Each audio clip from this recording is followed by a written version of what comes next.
ರಾಹುಲ್ ಗಾಂಧಿಯವರ ಭಾಷಣ ಕೇಳುವ ಮೊದಲು ಅವರ ಮಾತನ್ನ ಮೆಲುಕು ಹಾಕುವುದಾದರೆ, ಎಸ್ ವೀಕ್ಷಕರೇ, ಇತಿಹಾಸದಲ್ಲಿ ಈ ದೇಶಕ್ಕಾಗಿ ಬಲಿದಾನಗಳನ್ನೇ ನೀಡುತ್ತಾ ಬಂದಂತಹ ಒಂದು ಐತಿಹಾಸಿಕ ಕುಟುಂಬದ ಇಂದಿನ ಕುಡಿ ಭಾರತೀಯ ರಾಷ್ಟ್ರೀಯ ಕಾಂಗ್ರೆಸ್ನ ನಾಯಕ ರಾಹುಲ್ ಗಾಂಧಿಯವರು ಪ್ರೀತಿಯ ಸಂದೇಶವನ್ನ ಸಾರಿ ಮೋದಿಜಿಯ ಸ್ವಂತ ಸಂಸದೀಯ ಕ್ಷೇತ್ರವಾದಂತಹ ವಾರಣಾಸಿ ತಲುಪಿದ್ದಾರೆ.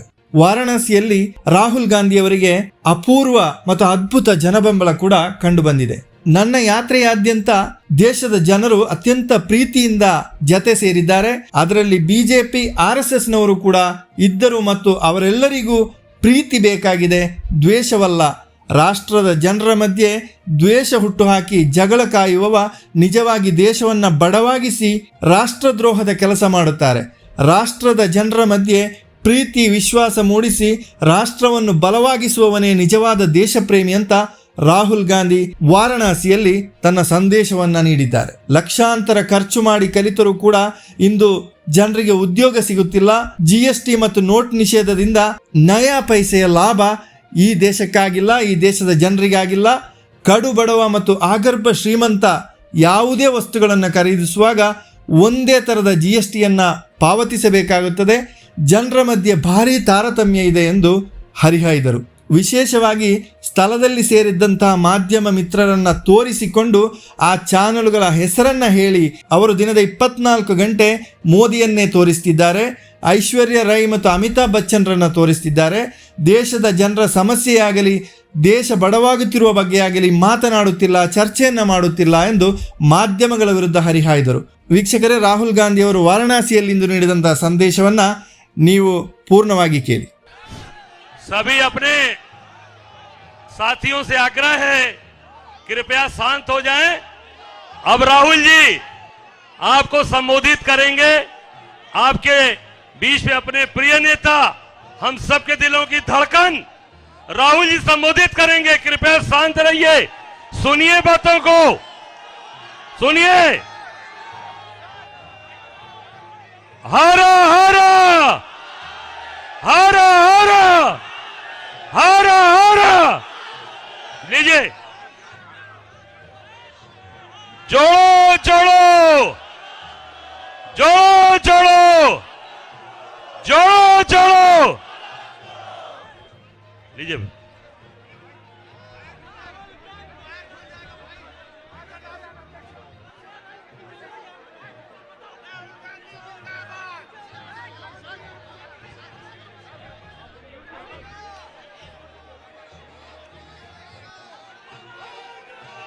नमस्कार। अच्छा सुनिए सुनिए, अब आप मेरी थोड़ी मदद कीजिए। देखिए माइक अच्छा नहीं है तो आवाज बंद कीजिए, शांति से सुनिए, ठीक है? जरा चुप हो जाएं 1 सेकंड। धन्यवाद।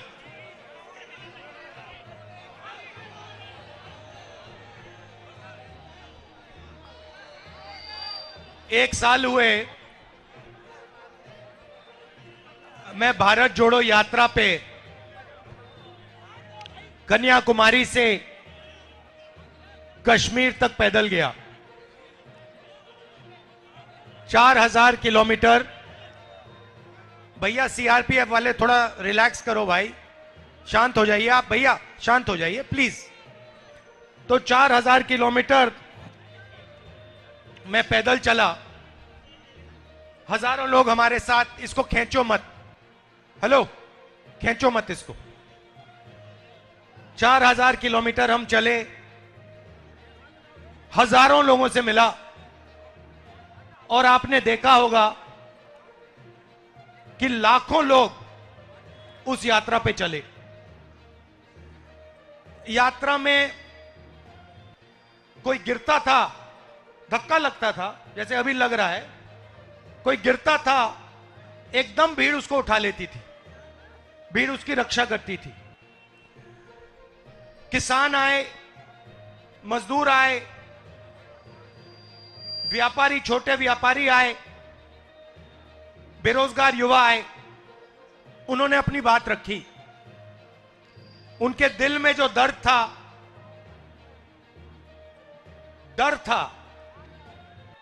उसके बारे में उन्होंने मुझसे अकेले मिलकर, क्योंकि होता क्या था, बड़ी सी भीड़ थी, भीड़ के बीच में मैं चल रहा था और मेरे चारों तरफ थोड़ी जगह होती थी तो उसमें लोग आ जाते थे, जैसे आजकल हम यहां जीप में कर रहे हैं। तो आते थे और कहते थे, छोटे व्यापारी कहते थे हमें डर लगता है, कल का नहीं पता क्या हो जाए। ऐसा माहौल बन गया है।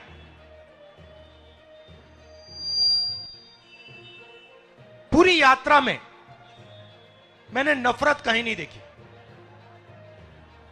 बीजेपी के लोग भी आते थे, आरएसएस के लोग आते थे, जैसे ही वो यात्रा में आ जाते थे वो प्यार से बोलते थे। तो ये देश मोहब्बत का देश है, ये देश नफरत का देश नहीं है। और ये देश जब भी मजबूत होता है, ये जब भी मजबूत होता है जब ये एक साथ मिलकर काम करता है। जैसे कोई भी परिवार में, आपका नाम क्या है?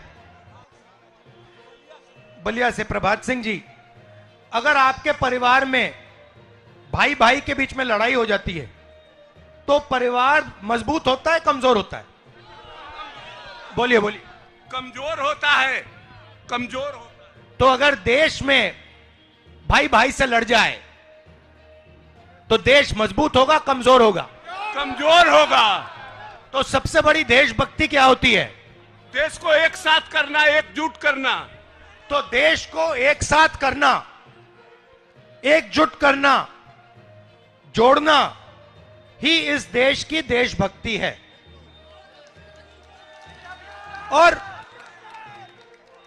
सुनिए, देखिए, अजीब सी बात थी। इस देश की मैं आपको शक्ति बताना चाहता हूं। जैसे अभी मैं यहां आया, मंदिर में मैंने मत्था टेका, गंगा जी का प्रणाम करने आया हूं मैं। उसके सामने, गंगा जी के सामने, मैं यहां अहंकार से नहीं आया हूं। मैं सिर झुका के, सिर नीचे झुका के, ऐसे मैं गंगा जी के सामने आया हूं। वैसे ही जब मैं भारत जोड़ो यात्रा में चल रहा था, मैं सिर झुका के जो भी मेरे सामने आता था, मैंने अपनी टीम को कह दिया, आप इनसे पूछिए। भारत जोड़ो यात्रा से पहले इन्होंने मुझे पूछा, राहुल जी हमें करना क्या है? मैंने उनको कहा, देखो, यात्रा में बहुत सारे लोग मुझे मिलने आएंगे, गरीब लोग आएंगे, अमीर लोग आएंगे, सब के सब लोग आएंगे, सब बोलेंगे। जो भी आएगा उसे ऐसा लगना चाहिए कि मैं अपने घर आया हूं, अपने भाई से मिलने आया हूं, और प्यार से उसको अंदर उसकी मुलाकात होनी चाहिए और प्यार से वो बाहर जाए। तो जब हम ये कर रहे थे, सुनिए, बे शांत हो जाए, जब हम ये कर रहे थे, अरे भाई आ रहा हूं, नाम क्या है तुम्हारा? हाँ, राहुल है नाम तुम्हारा? नाम राहुल है? आ जाओ, ऊपर आ जाओ, आ जाओ, आ जाओ, ऊपर आ जाओ राहुल। तो जब हम चल रहे थे, हमें कोई थकान ही नहीं हुई।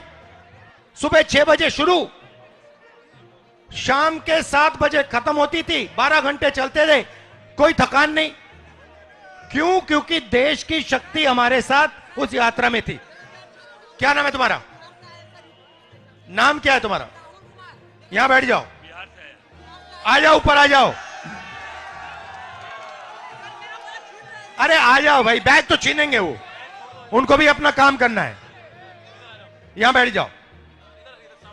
अब देखो, ये अब एक राहुल दूसरे राहुल से बात करेगा। अब देखो, देश में जो नफरत फैल रही है उसका मैं आपको कारण दिखाता हूं। राहुल, आप कितने समय से रोजगार ढूंढ रहे हो? सर, हम 2018 में इंटर का एग्जाम दिए हैं। मगध यूनिवर्सिटी में 5 साल में 3 साल का ग्रेजुएशन 5 साल में करवाया, अभी तक भटक रहा हूं। और यूपी पुलिस का एग्जाम देने आया हूँ यूपी में। 65 लाख यहाँ का फॉर्म गया है, सीट है मात्र 60,000। एएलपी में वैकेंसी आया मात्र 5600, सीट खाली है अभी वैकेंट में 80,000। सारे बेरोजगार छीन रहे हैं हम लोग को। हम लोग छात्र पढ़ रहे हैं 20 साल से, क्या करेंगे आगे? अच्छा एक बात बताओ, तुमने कॉलेज गए, यूनिवर्सिटी गए? यस सर, ग्रेजुएशन है, अभी पीजी कर रहा हूँ मगध यूनिवर्सिटी से। अच्छा, आपने इसमें कितना पैसा डाला है? क्या सर? मगध यूनिवर्सिटी कितना खर्चा किया पढ़ने में, पढ़ाई में? शुरुआत से लेकर आज तक कितना पैसा दिया आपने? पटना में पापा ने, आपके पापा ने? शुरुआत से तो काउंट ही नहीं कर सकते हैं सर। 5 साल से तो पटना में रह रहे हैं। मगर कितना? 5,000 लगता है वहाँ सिर्फ रहने खाने में, कोचिंग छोड़कर। तो कितने रुपए लगा दिए आपने इसमें? बहुत क्या, 5 से 10 लाख रुपए ऐसे एक भाई है। हम तो ऐसे ऐसे हमारे जैसे कितने लोग हैं, एक अगर हम एक ही भाई थोड़ी है ना सर, घर में बहुत सारे लोग पढ़ने वाले रहते हैं। तो आपने 2-3 लाख रुपए तो लगा दिए होंगे इसमें? उससे ज्यादा, उससे 5 गुना ज्यादा। 10 लाख रुपए लगा दिए होंगे? हम आराम से, अभी बचपन से आराम से हो गया। तो आपने 10 लाख रुपए रोजगार पाने के लिए लगाए थे? Yes sir. और अब आपको पता लगा कि 10 लाख रुपए प्राइवेट कॉलेजेस ने, यूनिवर्सिटी ने आपकी जेब से निकाल लिए और रोजगार नहीं मिल रहा है? नहीं मिल रहा है। नहीं मिल रहा। आपको क्या लगता है कितने सालों में मिलेगा आपको रोजगार? एक दिल की बात बताना चाहता हूं सर। जैसे पहले, आज के 1 से 2 साल पहले, आपके भारत न्याय जोड़ो के यात्रा के पहले कांग्रेस को लोग विलुप्त मान चुका था। आपने, हम कांग्रेस के कार्यकर्ता नहीं हूँ, मैं इस देश का छात्र हूँ, तो उस देश के नाते बोलना चाहता हूँ। आज के 1 से 2 साल पहले कांग्रेस को लोग हल्के में ले रहे थे, क्योंकि बीजेपी का मुकाबला नहीं कर सकता था।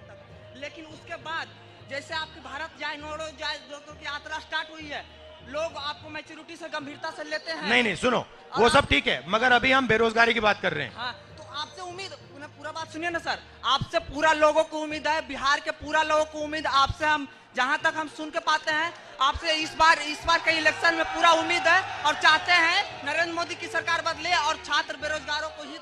अच्छा, अब एक बात बताओ, आपको नोटबंदी से फायदा हुआ? नहीं सर, कोई फायदा नहीं हुआ। नोटबंदी से क्या फायदा होगा हमें? अच्छा, अच्छा, थैंक यू ब्रदर, धन्यवाद। अच्छा, नोटबंदी से यहाँ किसी को फायदा हुआ? कर रहे बैग मिल जाएगा, बैग मिल जाएगा, अभी देंगे। ठीक है, तो देश में 2 सबसे बड़े मुद्दे हैं। कौन से मुद्दे हैं? बेरोजगारी और दूसरा बेरोजगारी और अब जहां भी देखो आपको 2 हिंदुस्तान दिखेंगे, एक अरबपति वाला और एक गरीबों का हिंदुस्तान। सही? अब देखो, ये मीडिया वाले, एएनआई वाले, ये सब टीवी पकड़े हुए हैं यहां पे, इनको देखो, PTI, ANI, India today, network 10, network 12, network 14, ये किसके हैं बताओ जरा? ये अदानी जी के, अंबानी जी के, ये उनके हैं। अब ये इनका ये किसान के बारे में, मजदूर के बारे में, गरीब के बारे में ये कभी नहीं दिखाने वाले। ये कर ही नहीं सकते। इनके मालिक कहते हैं भैया नहीं, हिंदुस्तान के गरीबों के बारे में मीडिया में नहीं दिखाना। मीडिया में कुछ दिखाना है तो ऐश्वर्या राय को नाचते हुए दिखाना है, नरेंद्र मोदी जी को 24 घंटा दिखाना है, अमिताभ बच्चन को वहां पे दिखाना है। जो देश के मुद्दे हैं उनके बारे में नहीं बोलना। यहां पे छोटे व्यापारी हैं, इनमें से एक को जीएसटी और नोटबंदी से फायदा नहीं हुआ। यहां एक नहीं है जिनको नोटबंदी और जीएसटी से फायदा हुआ, मगर नोटबंदी और जीएसटी और जो इनको कष्ट उठाना पड़ रहा है, इसके बारे में मीडिया में, एएनआई में आपको कभी नहीं दिखाई देगा, हो ही नहीं सकता। इस देश में अदानी जी को एयरपोर्ट, हवाई जहाज, एयरलाइन, सारा का सारा एक के बाद एक, एक के बाद एक, एक के बाद एक पकड़ाया जाएगा। जीएसटी आप दोगे, जीएसटी देश का गरीब व्यक्ति देगा। भाई आपका नाम क्या है? मीडिया के हो? क्या नाम है आपका? ये आपने जो शर्ट पहनी, ये टी शर्ट पहनी है, कितने की ली आपने? 1100 रुपए की। इसमें आपने जीएसटी कितनी डाली? 18% लगी। 1100 में से 18% आपने जीएसटी दी। अब अगर आपके मालिक जो अरबपति हैं, अगर वो यही शर्ट खरीदते तो वो कितनी जीएसटी देते? लाखों में देते। जितनी आपने दी उतनी देते, 18% देते। तो ये अन्याय है ना कि अरबपति भी उतना टैक्स दे रहा है जितना हिंदुस्तान का सबसे गरीब दे रहा है। तो इसीलिए भारत जोड़ो यात्रा में हमने अन्याय शब्द जोड़ दिया। मणिपुर से महाराष्ट्र तक ये यात्रा जारी है। आज हम उत्तर प्रदेश में हैं। आपने इतनी शक्ति हमें दी, इतनी मोहब्बत दी, इसके लिए दिल से आपका धन्यवाद करना चाहता हूं। आप सबका बहुत बहुत धन्यवाद। नमस्कार, जय हिंद।